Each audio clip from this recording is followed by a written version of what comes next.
안녕하세요. 전국의 이수길TV 시청자 여러분 반갑습니다. 오늘 이 시간은 전통시장의 개념과 역사에 대해서 다시 한번 정리를 해보겠습니다. 자, 여러분은 전통시장 어떻게 개념을 구분하고 있는지 궁금합니다. 이수길TV에서는 이와 같이 두 가지로 분류를 해서 설명을 해드리겠습니다. 전통시장 하면은 상설시장, 재래시장, 오일시장, 민속, 오일장 등등 여러가지 말이 많습니다만 여기에서는 개념 정리를 하는 차원에서 두 가지로 전통시장이란 상설시장과 오일시장 크게 나누어서 두 가지로 분류를 해서 이해를 하면 좋겠습니다. 자, 먼저 사전적인 의미를 한번 살펴볼까요?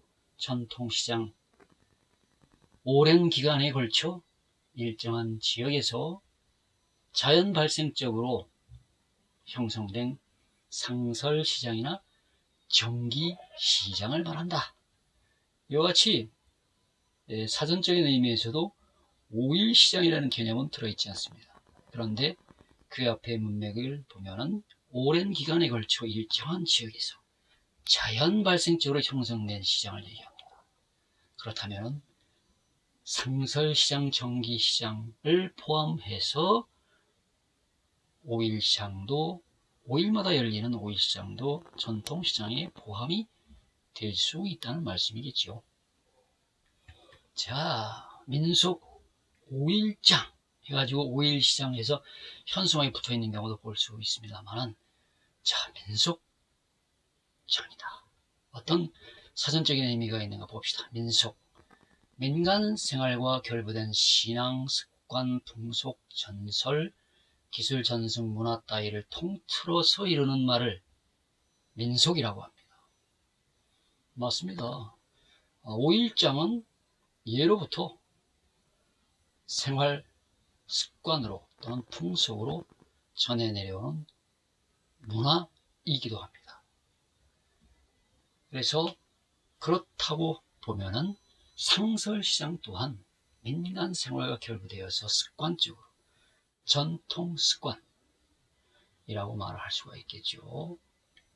그런 의미에서 보면은 상설시장이라고 하는 시장도 민속시장에 들어가지 않겠습니까? 의미적으로는. 그래서 여기서는 다시 한번 정리를 하면은 전통시장, 상설시장과 오일시장 두 가지로 여러분들이 크게 나누어서 정리를 하면 좋을 것 같습니다. 자, 그러면은 역사적인 내용을 한번 살펴보지 않으면 안 되겠죠. 자, 전통시장, 먼저 상설시장에 관련하여 역사적인 것을 한번 살펴봅시다. 자, 상설시장 언제부터 생겨났을까요? 과연 조선시대에도 많이 성행했을까요? 문헌을 보면은 조선 초기에 도성에는 유기전, 지방에는 시전을 설치를 해서 관아의 허가로 독점 운영이 되었다는 유기전과 시전이 있었습니다. 그래서 그 유기전과 시전 상인들이 특권을 갖게 되죠. 어떤 특권이냐? 금난전권이라고 하는 특권을 갖게 됩니다. 그래서 유기전, 시전 상인 이외의 일반 상인들이 장사를 하지 못하도록 금하는 권력, 말하자면 그 같은 행사를 할 수 있는, 장사를 하지 못하도록 하는 그 같은 권력을 말합니다. 그래서 금한다. 난전을 금한다. 그것을 권력으로, 법으로 정한 제도죠. 그래서 금난전관. 그래서 유기전 상인과 시전 상인들의 행패 아닌 행패죠. 법적으로 제도화되었기 때문에. 그래서 유기전이라고 하는 것을 한번 살펴봅시다. 유기전이란 명주, 종이, 어물, 모시, 비단, 무명, 이와 같이 6개의 종목을 파는 상인 또는 상점, 말하는데, 이것은 대부분이 궐 안에 대궐에서 사용하는 물품들이죠. 그래서 어용상점이라고도 합니다. 시전은 국가가 도성 내에 허가하고 설치한 상점을 말합니다. 그래서 거기에 종사하는 사람들을 시전상인이라고 하죠. 이와 같이 금난정권이라고 하는 제도가 폐지된 것은 18세기 신해 통공이라고 하는 정책을 쓰면서부터입니다. 1791년 정조 15년에 조선 후기가 되겠죠. 유기전을 제외한 모든 시전 상인들이 금난전권을 폐지한 통공정책. 그때부터 일반 상인들이 난전을 펼치고 장사를 자유롭게 할 수 있도록 해서 상권이 발달했다. 이와 같은 역사적인 이야기가 있습니다. 그 다음에는 5일 시장의 역사를 한번 살펴보지 않을 수가 없겠죠. 5일 시장 언제부터 생겼을까요? 문헌에 의하면 조선 왕조실록이라고 하는 문헌에 의하면 1470년도에 전라도 지역에 아주 심한 흉년이 들었다고 합니다. 그때 서로 지역과 지역 간 사람들이 모여서 필요한 생필품, 먹고 사는데 필요한 생필품을 물물 교환했던 그 시포라고 하는 것이 생겨서 시장이 거래가 됐고, 그것이 바로 최초의 시장 거래가 시작되었다는 것. 그 후에 나주와 무안에 장시가 형성되었고, 한 달에 한두 번의 장이 서는 형태로 시장이 형성되었다고 합니다. 5일장의 형태를 갖춘 것은 한참 후 조선 후기가 되죠. 조선 후기에 들어와서 5일장의 개념으로 5일마다 장이 열리는, 1770년대에 일어서는 장시가 1064개라고 하는 어마어마하게 불어난 거죠.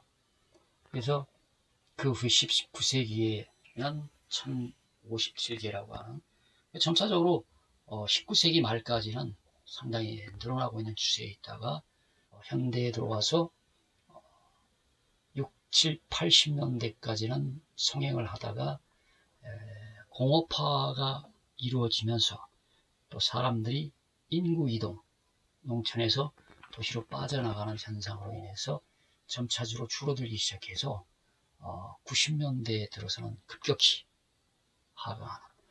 그래서 2015년도 11월 30일 현재로 535곳의 5일장을 실제로 지도를 체크해 가면서 제가 직접 체크를 했기 때문에 아마도 지금은 500여 개 되지 않는 5일장의 역사가 되지 않을까, 이렇게 생각을 합니다. 5일장이라고 하는 장날, 5일마다 서는 장날인데, 제가 전국을 8년간 다니면서 무신날이라고 하는 단어를 최근에 들었어요. 최근에. 한 번도 들어보지 못했어요. 그래서 일반 사람들은 무신날을 별로 사용을 하지 않고 산다는 얘기죠. 무신날이라고 하는 것이 이와 같이 장이 서지 않는 날, 없을무에 시장 시자를 써서 장이 서지 않는 날을 무시, 그래서 무신날이라고 합니다. 장이 서는 날은 장날이죠. 이와 같이 우리 조상님들이 생활 속에서 생겨난 말이죠. 갖고 있는 보부상. 보부상은 어떤 의미가 있을까요? 그래서 오늘 한번 확실하게 짚고 넘어가겠습니다. 보부상이란 보상과 부상을 통틀어 가리키는 말이다 해서, 보상은 보따리를 짊어지고 또는 머리에 이고 다니는 장수, 부상은 등짐 장수라 해서 지게에다 짐을 짓고 다니는 거죠. 마치 보상과 부상을 일컬어서 보부상이라고 우리가 알고 있습니다. 보부상이라고 합니다. 보찜 장수는 어떤 물건을 팔았느냐 보니, 아주 아무래도 보따리에 짐을 싸들고 다녀야 되기 때문에 무거워서는 안 되겠죠. 그래서 가벼운 금, 은, 동 이런 거, 아주 값이 비싸고 가벼운 물건, 이러한 물건들을 보따리에 싸서 짊어지고 다니는 장수들을 보찜 장수라고 불렀다고 합니다. 등짐 장수가 들고 다녔던, 등에 지고 다녔던 물건들은 이와 같이 무겁죠. 좀 지게에다 짊어져야 될 그런 미역이나 소금, 생선, 나무, 토기 등 이와 같이 무거운 물건들을 지게로 짊어지고 다니면서 장사를 했던 사람들을 걸어서 등짐 장수, 보찜 장수와 등짐 장수를 포함해서 걸어서 보부상이라고 말을 합니다. 이와 같이 장날마다 이와 같이 보부상들은 돌아다니면서 장사를 해야 되는 그와 같은 사람들을 가리켜서 또 일명 장돌뱅이라고 하는 속어도 생겨났던 겁니다. 자, 이해가 되셨죠? 자, 오늘 대한민국의 5일 장터문화, 또 전통시장이라고 하는 의미와 역사 한번 정리를 해봤습니다. 자, 이수TV 구독 눌러주시고 좋아요 많이 눌러주시고 시청 감사합니다. 감사합니다.